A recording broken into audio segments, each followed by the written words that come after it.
આજે તો સવારમાં આપણી દુખતી રગ પકડાઈ ગઈ.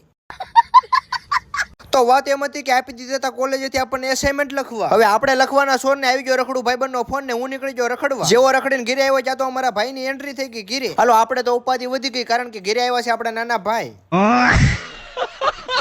એમાં ખરા તડકાનો બપોરે આગળ દોડવા મળ્યો. મેં કીધું ક્યાં જવું છે? મને કે હાલ ગોળાવાળો આવ્યો. પેલા મેં કીધું 2 રૂપિયાનો બંધ હોય ચાલે કે 5 રૂપિયાનો ન બનાવતો, કારણ કે આ ઉપાધિ આવી છે. ઘડીએ ને ઘડીએ ખાવું જ કરશે. 5 રૂપિયાનો ગોળો ખવડાવી દીધો. મેં કીધું 5 વાગ્યા લગી તડકાનો બારો નો નીકળતો. બીજે દી હવારમાં ગામમાં લઈ ગયો. મેં કીધું ઘરે કઈ વાત ન કરતો, નકર બીજી વખત ગામમાં નહીં લાવું.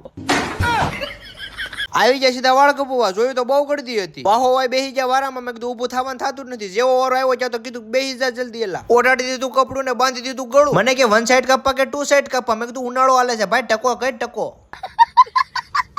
એમાં એને તો રોવાનું ચાલુ કર્યું. મેં કીધું એને ગમે એવા કાપી દે ભાઈ, ખોટું ક્યાંક ગાડું બોલવાનું ચાલુ કરશે ધજાગરા થાય.